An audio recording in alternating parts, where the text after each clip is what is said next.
ጸሎትና የጸሎት መርህ በሚል ነው። ስለ ጸሎት ነው። ጸሎትና የጸሎት መርህ ይላል ርዕሱ። ጸሎት በእርግጥ ቃሉ በጣም ቀላል የምናደርገው የሚመስል ግን በተለያየ አካሄድ ሰዎች የሚተገብሩት ወይም ደግሞ የሚሰሩት ስራ ነው። በእርግጥ የታወቀ ነው። ጸሎት የታወቀ ነው። በጣም በዓለም ዙሪያ በሁሉም ጸሎት በእስልምናውም አለ፣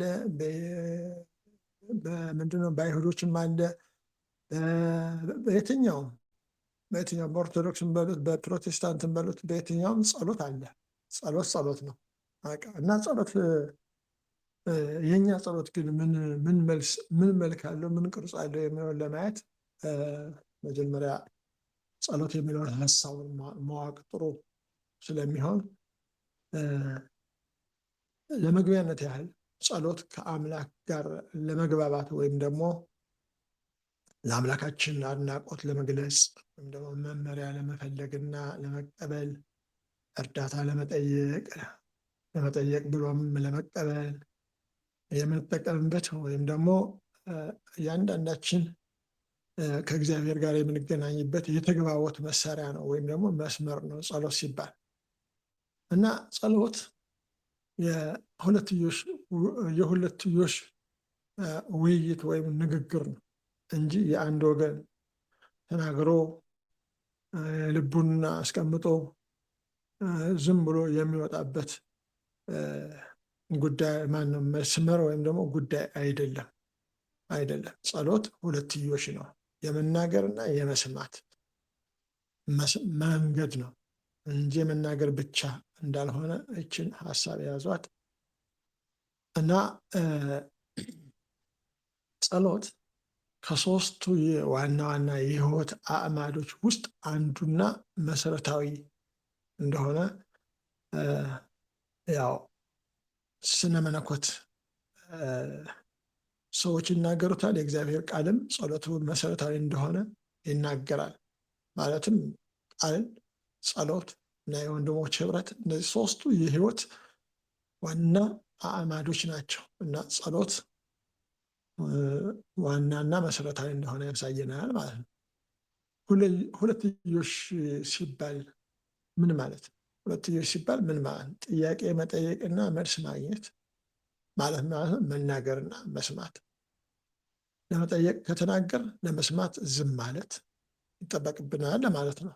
ተናግሮ ብቻ መውጣት ደግሞ አይጠቅምም ወይም ኪሳራ ነው ማለት ነው። መልስ ሳናገኝ ለማመስገን ለማክበርና ለማዋደስ ከተናገር ስለ መውደዱና ስለ መሰማታችን እግዚአብሔር መስዋዕታችን ስለመቀበሉ ጸጥ ብለን ማድመጥ ያስፈልጋል ማለት ነው። አለበለዚያ ያልወደደውን ጸሎት ያላሸተተውን ጸሎት ጸልየን ልክ እንደተሰማን አድርገን ከወጣን ጊዜያችን አቃጥለናል ማለት ነው። ወይም ደግሞ ሳይገባን ተመልሰናል ማለት ነው። ሁለትዮሽ ማለት ያው ነው እና ሌሎች እናንተ ጨምሩበት። ሁለትዮሽ ማለት በቃ መናገርና መስማት ማለት ነው። ይህን በምሳሌ መናገር በጣም እንዳንረሳው በምሳሌ መናገር ጥሩ ነው። አንድ ሰው ቢሮ ጥያቄ አቅርቦ ማመልከቻ ይዞ ቀርቦ ወይም ደግሞ ግባ ተብሎ በባለስልጣን ፊት ጉዳዩን ቢያቀርብ እና ጥያቄውን አቅርቦ ዝም ብሎ ቢወጣ ይችላል? አይችልም። እንኳን ዝም ብሎ ሊወጣ አይደለም ውጣ ቢባል እንኳን ፈቃደኛ አይደለም። መልስ ማግኘት ይፈልጋል ወይም ደግሞ ወዲያው ባይመለስለት ቀጠሮ እንዲሰጠው ይፈልጋል እንጂ ዝም ብሎ አይወጣም። ምን ማለት ነው? የጠየቀውን ጥያቄ ከባለስልጣኑ ፊት ቀርቦ መልስ ይጠብቃል ማለት ነው። በቃ እሺ ያልከው ልክ ነህ ተብሎ መልስ እስከሚያገኝ ወይም ደግሞ ልሰብበት ብሎ ቀጠሮ እስከሚሰጥ ቆሞ ይጠብቃል ማለት። ልክ በእግዚአብሔር ፊትም ስንቀርብ የጠየቅነውን ጥያቄ መልስ ሳይሰጠን ወይም ደግሞ ድምፁን ወደ ውስጣችን ሳናሰላስል ከተመለስን እንደዚሁ እንደሆንን ማለት ነው። ሌላው ዳኛ ፊት ቀርቦ ክስ ለምሳሌ ክስ ቀርቦበት ተከሳሽ በዳኛ ፊት የቀረበ ተከሳሽ ወይም ከሳሽ ክሱን አቅርቦ የዳኛውን ቃል ቀጠሮ ወይም ውሳኔ ሳይሰማ ወደ ቤቱ የሚመለስ ይመስለናል? አይመለስም። በፍጹም አይመለስም። ለምን? እንትን ቢል ለመመለስ እንኳ ቢያስብ ሊመለስ እንኳ ቢያስብ አስገብቶ ዝም መመለስ እንኳ ቢያስብ ችሎት በመድፈር ይከሰሳል እዛው ላይ። ስለዚህ ዳኛው ፊት ቀርቦ ክስ የቀረበበት የዳኛውን ድምፅ መስማት ግድ ይለዋል። ቆሞ ቀጠሮም ቢሆን መቀበል ግድ ይለዋል። አለበለዚያ ከስሯል እንደማለት ነው። በእግዚአብሔር ፊት ጸሎት ማለት ይኸው ነው። ይኸው ሂደት ማለት ሌላ አይደለም። በጣም አናመናፍሰውም። ጸሎት ማለት በእግዚአብሔር ፊት መቅረብ ነው። በእግዚአብሔር ፊት ከቀረብ እግዚአብሔር የምንናገረውን ነገር ካዘጋጀን፣ ሁሉም ነገር ዝግጁ ከሆን እግዚአብሔር እንደሚናገር አምነን ከቀረብን ያ ማለት ያ ሂደት ማለት ነው። ጸሎት በአጭር አማርኛ ሌላ ምንም ለመጸለይ እግር መታጠብ አያስፈልግም፣ እጅ መታጠብ አያስፈልግም፣ መግሞጥመጥም አያስፈልግም፣ ጆሮ ማከክም አያስፈልግም፣ ምንም አያስፈልግም፣ ምንም ስርዓት አያስፈልግም። በእግዚአብሔር ፊት በትህትና መቅረብ እንደማለት ነው። እና ሞዴላችን ስንጸልይም ሞዴል መሆን ያለብን ደግሞ ቤዚክ የሆኑ ነገሮችን ማግኘት ያለብን ከጌታ ጸሎት በጣም ብዙ ትምህርት ይገኛልና ሞዴላችን ኢየሱስ ክርስቶስ ነው ለጸሎት። እንግዲህ ይህን ያህል ለመግቢያነት ከተናገር የጸሎት ሂደት ነው። ጸሎት ሂደት ነው፣ ስራም ነው። ጸሎት ሂደት ነው፣ ስራም ነው። ጊዜ ይፈልጋል፣ ቦታ ይፈልጋል፣ ቀጣይነት ይፈልጋል፣ እምነት ይፈልጋል፣ ታማኝነት ይፈልጋል፣ አክባሪነት ይፈልጋል። የጸሎትን ሂደት ለመፈጸም እነዚህ ነገሮች በጣም መሰረታዊ ናቸው። እግዚአብሔር በቅርጽ ወይም በመርሃ ግብር ያምናል። ቅርጽ ባለው ነገር፣ በተዘጋጀ ነገር፣ ወጥ በሆነ ነገር እግዚአብሔር ያምናል። የተዘጋጀውን መርሃ ግብር ያዘጋጀሽውን መርሃ ግብር ወይም ደግሞ ያዘጋጀውን መርሃ ግብር እግዚአብሔር ያጸድቀዋል። ለምን? ይስማማል። እና በተስማማው አጀንዳ ላይ ሊያደምጥ ጆሮቹ ሁል ጊዜ ዝግጁ ናቸው። ይሰማል፣ ይመልሳል። መልሱ ምንም ይሁን ምን፣ መልሱ ይፍጠንም ይዘገይም እግዚአብሔር በመርህ ያምናል፣ በተከታታይነት ያምናል። ስለዚህ መርሃ ግብራችን ወይም ደግሞ የጸሎት ሀሳባችን መሰረት በግልም ይሁን በህብረት ቅርጽ መያዝ መቻል አለበት ማለት ነው። በግልም ይሁን በህብረትም ይሁን ተስማምተን በስርዓት በቦታ በሁኔታ በሰዓት ተለይቶ መጸለይ እንዳለብን ሂደቱ ይነግረናል። ጸሎት ላይ እግዚአብሔር መልአክ ጉባኤ የሚለው በጸሎት ላይ ስንት ሰው ነው ቢባል ሁለት ነው። ሁለት ወይም ሶስት ሆናችሁ በተገኛችሁበት በዛ እኔ እገኛለሁ ብሎ አምላክ ተናግሯል። እግዚአብሔር አምላክ በጸሎት ላይ ይገኛል አይገኝም ብሎ ለማለት አይተማም። እግዚአብሔር በቅንነት እንቅረብ እንጂ ብቻችንን ብንሆን ሁለትም ብንሆን ሚሊዮንም ብንሆን እግዚአብሔር ያው በእግዚአብሔርነቱ በታላቅነቱ ከመታወቅም በሚያልፍ አምላክነቱ መካከላችን እንደሚገኝ እውነት ነው። ምንም ጥያቄ የለውም። አንዳንዶች እግዚአብሔርን እንዴት እናስባለን? በቃ 1 ሚሊዮን ኮንፈረንስ አዘጋጅተን 1 ሚሊዮን ስንሆን በቃ እግዚአብሔር ገዝፎ የሚመጣ ነው የሚመስለን። እግዚአብሔር ትልቅ ሆኖ የሚመጣ አድርገን እናስባለን። ደግሞ ሁለት ስንሆን አነስ ብሎ የሚመጣ አምላክ ይመስለናል። ይሄ በጣም የተሳሳተ አስተሳሰብ ነው። የተሳሳተ አስተሳሰብ ነው እና እግዚአብሔር ሁለት ጀምሮ ምልአተ ጉባኤ ሲል ከሁለት ጀምሮ እንደሆነ አውቃል። ምንም ይሁን ምን ቁጥራችን ምንም ይድረስ ምን እግዚአብሔር ሰማይና ምድርን የፈጠረ እግዚአብሔር ታላቅነቱ ከመታወቅ ያለፈ እግዚአብሔር ሰማይ ዙፋኑ ምድር የእግር መረገጫ የሆነች እግዚአብሔር ከመታወቅ ያለፈ እግዚአብሔር በሁለቱም በአስሩም በመቶዎቹም በሚሊዮኖችም ያው ነው። እግዚአብሔር ያው ነው። እግዚአብሔር እንግዲህም ያው ነው እና በሂደቱ ውስጥ መጀመሪያ አሁን እህታችን ስትመራ አይታችሁ ከሆነ መጀመሪያ አመሰገነች። ማመስገን ጥሩ ነው። መጀመሪያ በማመስገን ማወደስ፣ ቸርነቱን መናገር፣ ሁኔታዎችን ሁሉ በሁኔታዎች ሁሉ እግዚአብሔር ማመስገን ይሄ ምክንያቱም በክርስቶስ ኢየሱስ ለእኛ የእግዚአብሔር ፍቃድ ስለሆነ ማለት ከአምላክ ጋር ያለንን ግንኙነት በጣም የሚያሳድገው ነገር ቢኖር ምስጋና ነው። አንደኛ ተሰሎንቄ 5:18 ላይ ሄደን ብናይ በምስጋና እግዚአብሔርን ሲያከብር እናያለን። በምናመሰግንበት ጊዜ ሁለት ትልልቅ ክንውኖች ይኖራሉ። ስናመሰግን መጀመሪያ የምናመሰግንበት ምክንያት ምንድን ነው ቢባል፣ አንደኛ ጠላት ይናደዳል፣ ሁለተኛ እግዚአብሔር ይከብራል። እግዚአብሔር ሲከብር ደግሞ ጠላት ይናደዳል። በምስጋና ድል ይገኛልና ይላል የእግዚአብሔር ቃል። በምስጋና ድል ይገኛልና ይላል የእግዚአብሔር ቃልና ማመስገን መልካም ነው። መጀመሪያ ከምንም በፊት ማመስገን። የሰማይ አባታችን ሆይ ስምህ ይቀደስ። ማቴዎስ 6:9 ላይ አባታችን ሆይ ስምህ ይቀደስ፣ ፈቃድ በሰማይ እንደሆነች እንዲሁም በምድር ትሆን። ቀድሰን ነው የምንጀምረው። ቀድሰን በፊቱ ላይ እሱን ስንቀድስ፣ እሱን ከፍ ስናደርግ፣ ስናመሰግነው፣ ልዕልናውን ከፍ ስናደርግ ያን ጊዜ ግንኙነታችን የሰመረ ይሆናል። ያን ጊዜ ስናመሰግን ቆም ብለን ትንሽ በማይክሮ ሴኮንዶች ይሁን ቆም ብለን ልባችን መንፈሳችን ከመንፈሱ ጋር መገናኘትን ቼክ አድርገን ያን ጊዜ ፊድባኩን ይዘን እንሄዳለን ማለት ነው። ዝርዝሩን ለእናንተ እተዋለሁ። ሌላው ሁለተኛው ሂደት ንስሐ መግባት ነው። በጸሎት ጊዜ ንስሐ መግባትን ብዙ ሰው ይስተዋል። በጣም ብዙ ሰው ይስተዋል። እንስታለን። ሁላችን ስተን እናውቃለን። ቀጥታ ወደ ጉዳያችን ነው የምንገባው። ኃጢአትን መናዘዝ ልክ እንደ ምስጋና ሁሉ ጠላትን ያናድዳል፣ እኛንም ከእግዚአብሔር ጋር እንድንጣበቅ ያደርጋል። እውቅና ኃጢአታችን ስንናዘዝ ለጸሎታችን እግዚአብሔር እውቅና ሰጠ ማለት ነው። አጸዳን ማለት ነው። ከእግዚአብሔር ጋር ተስማማን ማለት ነው። እግዚአብሔር ንጹሕ እንደሆነ፣ እግዚአብሔር ቅዱስ እንደሆነ በፊታችን ተቀደስ እንደማለት ነው። ይህን ደግሞ ጠላት አይፈልገውም። ይህ ጠላት አይፈልገውም። ምክንያቱም ጠላት ከሳሽ ነው እና በከሳሽ ፊት ይቅርታ ስናገኝ ኪሳራ ነው።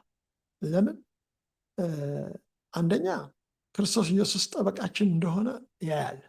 ሁለተኛ ክርስቶስ ኢየሱስ ዋሳችን እንደሆነ ያያል። ጠበቃም ዋስም የሆነ ክርስቶስ ኃጢአታችን ይቅር ሲባልልን ይሄ ጠላትን እጅግ እጅግ የሚያሳዝነውና አሮጌ ፋይሉን ይዞ የሚመለስበት ቁልፍ ተግባር ነው። እንደ ቀላል መታየት የለበትም። እግዚአብሔር ቃል ምን ይላል? መጽሐፍ ቅዱስ ላይ ኃጢአታችንን ብንናዘዝ እርሱ የታመነና ጻድቅ አምላካችን ኃጢአታችንን ይቅር እንዲል ታማኝ እንደሆነ አንደኛ ዮሐንስ 1:9 ላይ ይናገራል። ንስሐ ከገባን ልባችን ከእግዚአብሔር ልብ ጋር ከተገናኘ ቀጥሎ ያለው የጸሎት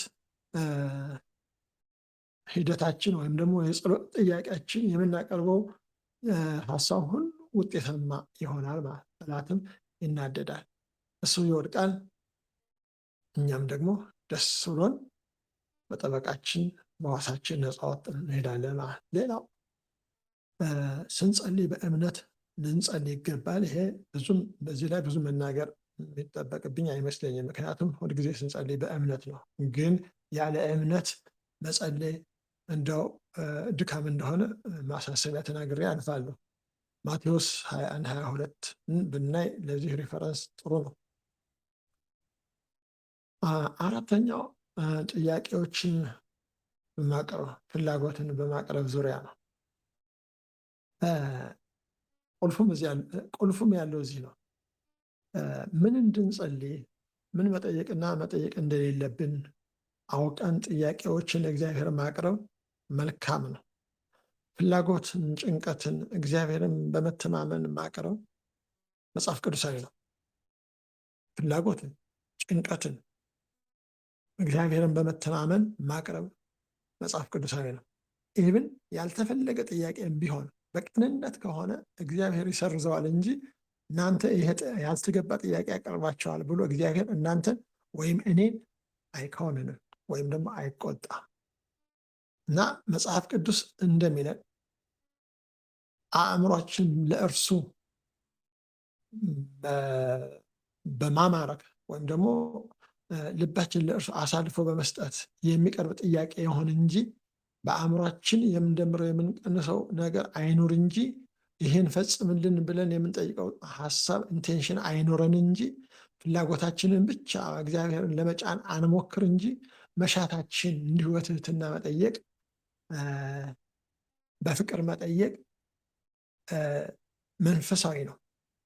መንፈሳዊ ነው። ፊልጵስዩስ 4:6 ላይ ሂደን ብናይ ለዚህም ሪፈረንስ እናገኛለን። አምስተኛው ለሌሎች መማለድ፣ ብዙ ጊዜ የሚረሳ ማለት ለሌሎች መማለድ፣ ስለወደቁ ወገኖች፣ በተለይ ስለወደቁ ወገኖች፣ ስለ ራሳችን ንስሐ ከገባን ስለወደቁ ወገኖች መጸለይ መዘንጋት የለብንም። ምልጃና ጸሎት የሚለያዩ ጉዳይ አይደሉም። ስንጸልይ ምልጃ በፍጹም መረሳት የሌለበት ጉዳይ እንደሆነ ለወደቁትም ይሁን ለሀገራትም ይሁን ለቤተክርስቲያንም ይሁን ለቤተሰብም ይሁን በምልጃ ማቅረብ ምልጃን ማቅረብ ጥሩ ነው። ብዙን ጊዜ የግላችን ጉዳይ ነው ይዘን የምንቀርበውና ይሄ ንፉግነት ነው። በእውነት ንፉግነት ነው። ዝም ለራስ ብቻ ጉዳዩን አቅርቦ መነሳት ንፉግነት ነው።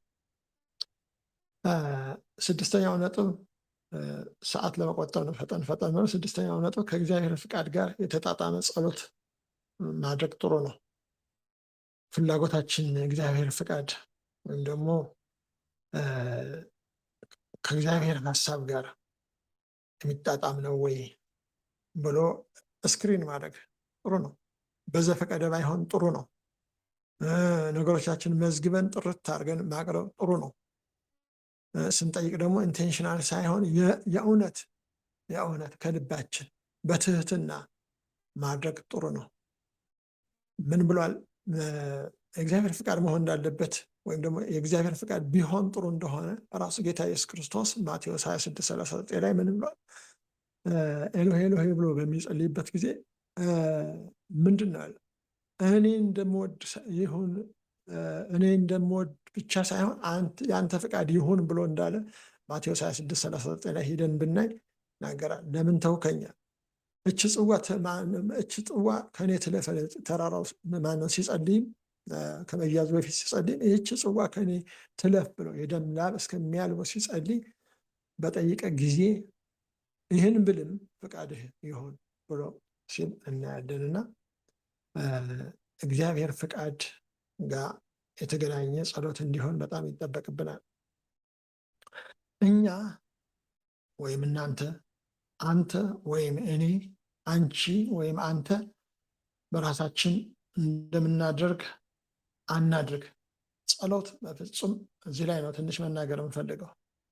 ጸሎት በፍጹም እግዚአብሔር እንዲመራና ፍቃዱን እንቀበል እውቅና በእግዚአብሔር እንዲያገኝ መጠየቅ እንጂ እዚህ ላይ ፈርምልኝ የምንለው ጉዳይ አይደለም።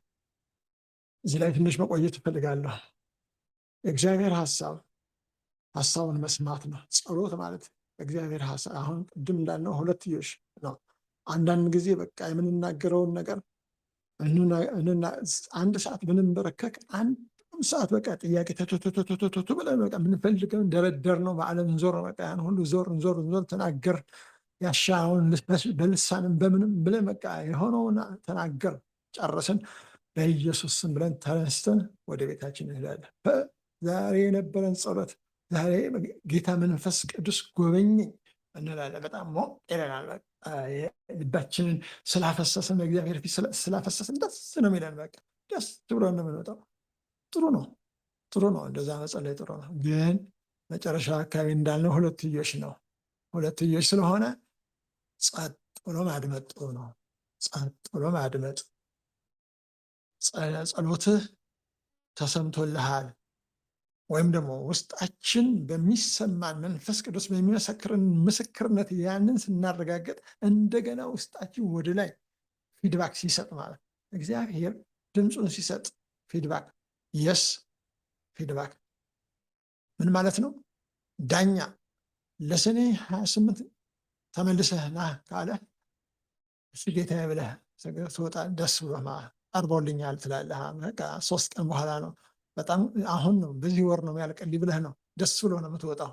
ልክ እንደዛ ማለት ነው እንጂ ዳኛው ቀጠሮ ሳይሰጥ ዝም ብለህ ብትወጣ መቼ እንደተቀጠረ ዳኛውም ሊቆጣ ይችላል። እግዚአብሔር እርግጥ አይቆጣም። ነገር ግን እኛ እንከስራለን። ጸሎት የሁለትዮሽ መሆኑን ብቻ እንድናውቅ ነው ዛሬ ትልቁ መልእክት። ጸሎት መናገር ብቻ ሳይሆን መስማትም እንዳለበት፣ መስማት ብቻ አይደለም ማድመጥም እንዳለበት፣ ከማድመጥም ብቻ አይደለም አድምጠን ፊድባክም እንዳለበት፣ ምንድነው ስሙ ሪአክት ማድረግ አለብን። ውስጣችን ሰላም ሲሰማን እልልታ እንደገና ተሰማልኝ ጌታ ሆይ ጸሎቴን ሰማህልኝ ብለን ደስ ብሎን እልልታም ይሁን ዝማሬም ይሁን ስግደትም ይሁን ውዳሴም ይሁን በፊቱ አቅርበን የምንለያየው ነው። ስለዚህ ጸሎት ስራ ነው። በነገራችን ላይ መጸለያችን ብዙ ሰው ስለ ጸለየ የሚኖር የሚመስለው አለ። ስለ ጸለየ በቃ የእሱ ጸሎት ብቻ ይዞት የሚኖር የሚመስለው ሰው አለ። ከኔ ለረጅም ጊዜ የተሸወድኩበት ልንገራችሁ። በቃ ስለ መጸለይ የምኖር ይመስለኝ ነበር ለረጅም ጊዜ። በኋላ ነው መቼም እድሜ እየጨመረ ሲሄድ በእግዚአብሔር ቃል እየበሰልኩ ሲሄድ ነው የገባኝ። በነገራችን ላይ ጸሎት አይደለም እያኖረን ያለን፣ እግዚአብሔር ቃል ማንበባችንም አይደለም እያኖረን ያለ፣ ጤና ባለሙያ በመሆናችን አይደለም እያኖረን ያለ ነው። ወይም ደግሞ ጌታ ኢየሱስ ክርስቶስን እንደ ግል አዳኝ ስለተቀበልና እንደዚህ ቁጭ ስላል አይደለም እያኖረን ያለው። ታላቅ ምሕረቱ፣ ፍቅሩ፣ ቸርነቱ፣ የማያልቅ ቸርነቱ፣ የማያልቅ አባትነቱ፣ የማያልቅ ፍቅሩ፣ ሁል ጊዜ የማይሰለች ማንነቱ ነው እኛን እያኖረን ያለ ይሄ ነው። ሌላ ምንም ጸሎታችን አይደለም። ጸሎታችን የሚጠቅመን ላይ እንደተነጋገር ነው ጉዳዮቻችን የምናቀርበውን እንጂ ለመሰረታዊ ህይወታችን እንደ ዋስትና አድርገን አንያዘው። እንደ መሰረታዊ ዋስትና አድርገን አንይዝም። ስለ ጸለይኩ እየኖርኩ ነው አይባልም። እግዚአብሔር ስለማረኝ ምሕረቱ ስለበዛልኝ እኖራለሁ። ምሕረቱ ብዙ ነው። እንድጸልይ የሚያደርግ እሱ ነው። እንድኖር የሚያደርግ እሱ ነው። ጤና የሰጠኝ እርሱ ነው። እድሜ የቀጠለ እሱ ነው። ከትናንት አሁን ያደረሰኝ እሱ ነው። ከአሁን ዛሬ ላይ ያቆመኝ እርሱ ነው። ከዛሬ ወደ ነገ የሚያሻግረኝ እርሱ ነው። የዘላለም ህይወት የሰጠኝ እርሱ ነው። ለእርሱ እውቅና በሰጠን ጊዜ፣ ምሕረቱ በእኛ ላይ በበዛ ጊዜ፣ ምሕረቱ ሁል ጊዜ ባሰላሰልን ጊዜ፣ ያን ጊዜ በእርግጥ እየኖርን እንደሆነ ማረጋገጫ እናገኛለን። ስንጸልይ ደግሞ በኢየሱስ ስም ስንጸልይ ደግሞ ለዚህ ሰማይ ይከፈታል። በቃ ምሕረቱን ካሰብን መጸለይ ቁልቁለት ነው። ምሕረቱን ካሰብን ቃሉን ማንበብ ቁልቁለት ነው። ምሕረቱን ካሰብን የወንድሞች ፍቅር ቀላል ነው። ይናፍቀዋል፣ ወንድም ይናፍቃል። ምሕረቱን ካሰብን የእግዚአብሔር ምሕረት ካሰብን ወንድምህን በናፍቆት ነው የምትቃጠለው። እህትሽን በናፍቆት ነው እየተቃጠልሽ ነው በናፍቆት የምትጠባበቂው። ስለ ጸለይን አይደለም፣ ምሕረቱን ስላስብን። ስንጸልይ ግን ይህን ምሕረቱን ስናስብ እና በምሕረቱ ላይ ተደግፈን ስንጸልይ ደግሞ የበለጠ ወደ ከፍታ ይወስደናል። ስንጸልይ አሁን ማሰሪያዬ መደምደሚያዬ፣ ስንጸልይ ሁለትዮሽ መሆኑን አንዘንጋ። ሁለተኛ ማድመጣችን አንተው መጨረሻ ላይ ስንጨርስ እግዚአብሔር ምን አለ ጸጥ ብለን ማድመጥ ይሆነልን። ከዛ እንደገና ጸጥ ብለን ስናደምጥ ውስጣችን የሚሞላው የመንፈሱ ኃይል በልሳንም ይሆን በምንም ይሁን ምላሻችን ለእግዚአብሔር ጋር ተገናኝተን ሪያክት አድርገን ማለት ነው። ለእግዚአብሔር ፊድባክ እዛው ላይ ሰጠን። በማይክሮ ሴኮንድ ሊሆን ይችላል። ሀሳባችን ብቻ ኮኔክት ማድረግ አለ እና ጸሎት ማለት ያው ኮኔክሽን ነው፣ ሌላ አይደለም። ትወይ ነው ኮኔክሽን። ስልክ እየደወልክ መቼም ተናግረህ አትዘጋም አይደለም። የደወልክለት ሰው ፊድባክ ትጠብቃለህ። የግድ ነው መጠበቅ፣ የግድ ነው። ልክ እሱ ማለት ነው። እግዚአብሔር እናመሰግናለን። ጸሎት ዲቴል ቢሆንም ለአውት ላይ ነው አሁን ያቀረብኩት፣ አውት ላይ ነገር ነው። ይሄ ለመግቢያነትና ሪፈር እንድታደርጉ እንዲጠቅማቸው አስቤ ውስጤ የሞላውን ነው ያመጣሁት። ጌታ ይባርካችሁ። በጣም ዲቴል አልገባሁምና ይቅርታ። ተባረኩ።